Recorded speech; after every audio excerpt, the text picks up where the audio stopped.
Shalom, selamat pagi anak-anak teacher. Apa kabarnya hari ini? Semoga semua masih dalam keadaan sehat-sehat ya. Nah, seperti biasa, sebelum kita memulai pembelajaran, jangan pernah lupa untuk follow the Bible dan berdoa terlebih dahulu ya nak ya. Nah, kita akan memulai pembelajaran kita hari ini. Masih dari buku tema 3A, Pertumbuhan dan Perkembangan Makhluk Hidup. Subtema 3, Pertumbuhan Hewan. Pembelajaran 5 dan 6. Anak-anak teacher dapat membuka bukunya pada halaman 86 sampai 93. Pada pembelajaran sebelumnya, kita sudah belajar tentang daur hidup ikan dan juga katak. Nah, kali ini kita akan belajar tentang daur hidup nyamuk dan juga lalat. Tahukah anak-anak teacher bagaimana perkembangbiakan atau daur hidup nyamuk dan juga daur hidup lalat? Nah, di sini teacher akan menjelaskan daur hidup atau perkembangbiakan nyamuk dan lalat secara satu persatu. Perhatikan perkembangbiakan nyamuk berikut ini. Di sini teacher memberikan sebuah gambar tentang bagaimana daur hidup dari nyamuk. Nyamuk dewasa akan bertelur. Mereka biasanya bertelur di air. Telur ini akan menetas menjadi jentik. Jentik ini hidup melayang di dalam air dan bergerak terus-menerus. Jentik biasanya mendapatkan makanannya dari air. Setelah mengalami pertumbuhan, jentik akan berubah menjadi pupa. Pupa sudah tidak bergerak lagi, tidak lagi seperti jentik ya. Pupa akan bergerak jika ada dorongan dari air.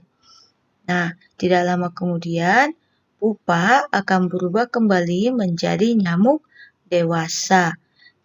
Nah, nyamuk dewasa akan kembali ke air ketika dia mau bertelur. Dan anak-anak teacher, jadi penting buat anak-anak teacher untuk menutup setiap penampungan air supaya apa? Tidak ada nyamuk yang bertelur di air. Perhatikan daur hidup lalat berikut. Di sini teacher memberikan daur hidup lalat. Daur hidup nyamuk dan lalat tidak jauh berbeda. Di sini lalat dewasa akan bertelur. Kalau tadi nyamuk bertelur di air, lalat dewasa biasanya bertelur pada makanan yang tidak tertutup atau pada lingkungan yang kotor ya nak ya, seperti sampah apa gitu ya nak. Lalu telur ini akan menetas menjadi larva. Kalau tadi pada nyamuk larvanya berupa jentik, nah untuk lalat larvanya ini berupa ulat ya nak, berupa ulat. Lalu ulat berubah menjadi pupa atau kita bisa sebut seperti kepompong pada kupu-kupu. Nah, pupa lalu akan berubah menjadi lalat dewasa. Jadi lalat dan nyamuk itu mengalami atau memiliki proses daur hidup yang hampir sama. Oke, kalau tadi nyamuk di air, lalat di makanan, artinya di sini anak teacher harus menjaga kebersihan supaya apa? Tidak ada nyamuk dan lalat yang berkembang biak di sekitar kita. Nyamuk dan lalat biasanya suka tinggal di tempat yang kotor. Nyamuk biasanya hidup di air yang menggenang seperti teacher katakan tadi ya. Sedangkan lalat suka hidup di sekitar tumpukan sampah. Jadi artinya di sini anak-anak teacher harus menjaga kebersihan lingkungannya. Jangan sampai ada air yang menggenang, jangan sampai di sekitar kita ada tumpukan sampah. Karena apa? Ini akan mengundang nyamuk dan lalat untuk berkembang biak di sekitar lingkungan kita. Lalat dan nyamuk juga dapat menyebabkan beberapa penyakit. Nah, jika di sekitar kita sudah banyak nyamuk dan lalat, maka dapat menyebabkan penyakit-penyakit berikut, contohnya yang disebabkan oleh nyamuk. Ada DBD atau kita sebut dengan demam berdarah. Ada juga malaria. Kalau lalat, ini akan menyebabkan diare. Jadi, seperti pesan teacher tadi, penting untuk anak teacher untuk tetap menjaga kebersihan lingkungannya. Jangan sampai lalat dan nyamuk berkembang biak. Lingkungan yang kotor merupakan tempat berkembang biaknya nyamuk dan lalat. Selain itu, lingkungan yang kotor juga membuat kita merasa tidak nyaman. Nah, kenapa kita tidak nyaman karena lingkungan yang kotor? Misalnya, jika lingkungan kita terdapat banyak sampah, nah sampah itu akan menimbulkan bau yang tidak enak. Otomatis, kita yang tinggal atau yang berada di sekitarnya merasa tidak nyaman. Itulah akibat dari lingkungan yang kotor. Oleh sebab itu, anak-anak teacher, kita harus menjaga kebersihan lingkungan sekitar kita. Nah, siapa yang bertanggung jawab menjaga kebersihan lingkungan sekitar kita? Apakah hanya Pak RT, ataukah hanya security, atau hanya tukang kebersihan? Kebersihan lingkungan merupakan tanggung jawab kita bersama. Oleh sebab itu, kita harus bekerja sama untuk menjaga kebersihan lingkungan kita. Jadi kebersihan lingkungan itu, Nak, adalah tanggung jawab setiap warga yang berada di lingkungan tersebut. Baik anak-anak maupun orang tua mempunyai tanggung jawab yang sama untuk menjaga kebersihan lingkungan. Tidak ada istilah kebersihan lingkungan itu hanya tugas dari petugas kebersihan. Tidak, itu adalah tugas kita bersama. Kita wajib mengingatkan jika ada orang lain yang mengotori lingkungan, tapi ingat untuk melakukannya dengan sopan agar tidak menyinggung perasaan orang yang kita tegur. Artinya, tadi kan yang bertanggung jawab menjaga kebersihan lingkungan adalah kita semua. Artinya di sini jika anak teacher menemukan ada orang yang tidak menjaga kebersihan atau membuang sampah secara sembarangan, anak teacher dapat menegurnya. Baik itu orang dewasa ataupun teman sebaya anak teacher bisa menegur mereka. Tapi ingat, ketika menegur, gunakanlah bahasa yang sopan, supaya tidak menyinggung atau menyakiti perasaan orang yang kita tegur. Kita dapat menegur seseorang dengan cara memberikan saran. Contohnya, anak teacher ada melihat seorang paman membuang sampah sembarangan. Anak teacher dapat menegurnya dengan cara, "Paman, seharusnya paman membuang sampahnya di tong sampah atau di tempat sampah. Jangan sembarangan, karena itu akan mengotori lingkungan kita." Seperti itu ya, Nak, ya. Jadi, tetap ingat ketika kita memberikan saran, kita dapat menggunakan kata sebaiknya ataupun seharusnya, sehingga kalimat saran yang kita berikan tersebut lebih sopan. Bisa anak teacher ya. Nah, tadi nyamuk dan lalat berkembang biak dengan cara bertelur. Seekor nyamuk sekali bertelur dapat menghasilkan ratusan telur. Jika satu ekor nyamuk menghasilkan 340 telur, berapa butir telur yang dihasilkan oleh 14 ekor nyamuk? Nah, soal cerita di atas dapat kita selesaikan dengan cara perkalian. Pada pembelajaran sebelumnya, teacher sudah pernah memberikan contoh cara penyelesaian perkalian, baik dengan cara bersusun panjang maupun bersusun pendek. Kali ini kita akan menyelesaikan soal cerita ini dengan kedua cara tersebut.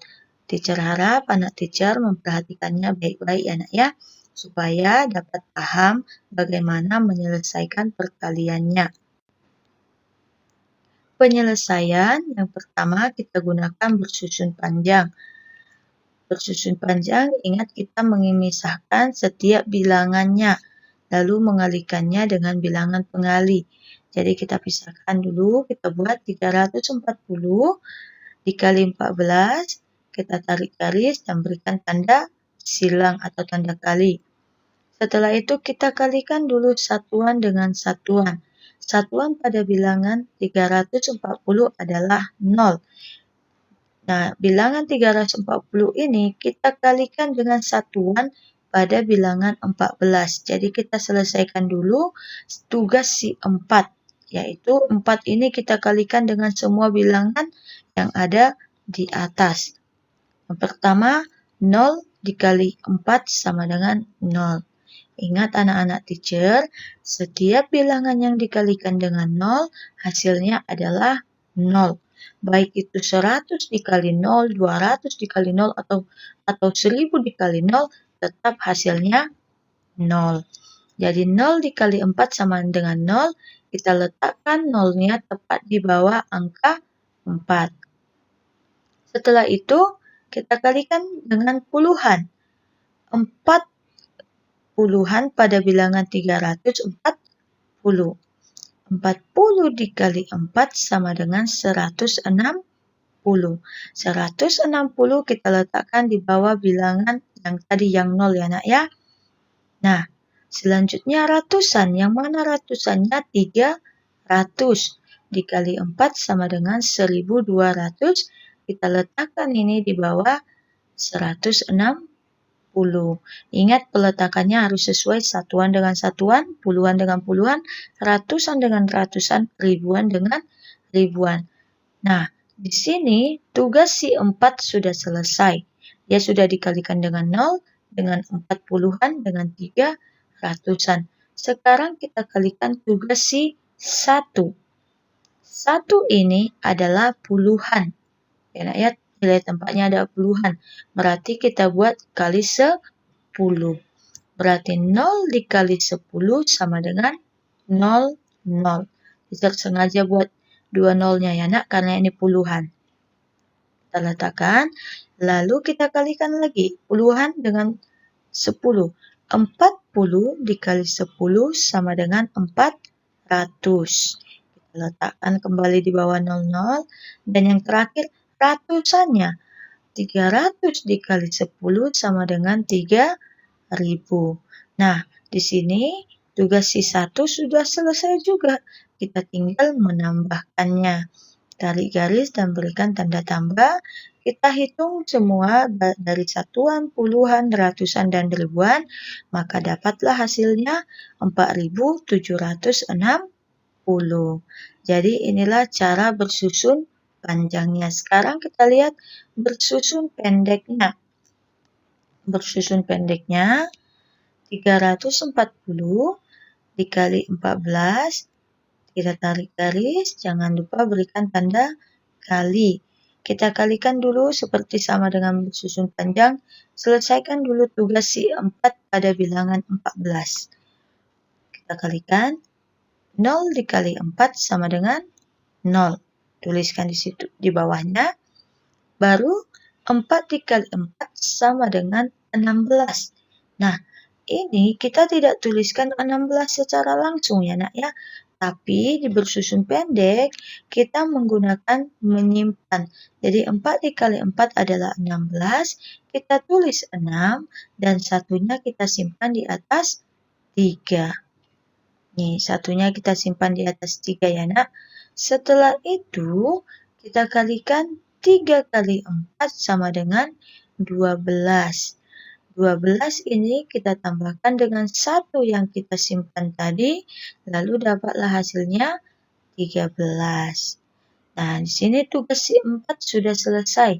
Sekarang kita kalikan yang tugas si 1. 0 kali 1 sama dengan 0. Nah, bilangan 0 ini karena dia sudah puluhan yang kita kalikan, maka hasilnya pun kita mulai dari peletakannya dimulai pada puluhan, yaitu di bawah angka 6. 4 dikali 1 sama dengan 4. 3 dikali 1 sama dengan 3.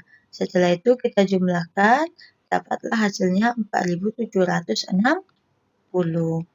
Ya, anak teacher. Nah, untuk lebih jelasnya lagi, nanti anak teacher dapat melihat pada buku paket tematiknya. Nah, untuk tugas pada pembelajaran kali ini, ada 2 dari halaman 86, itu melengkapi teks tentang perkembangbiakan nyamuk. Dan tugas yang kedua, halaman 94 nomor 3.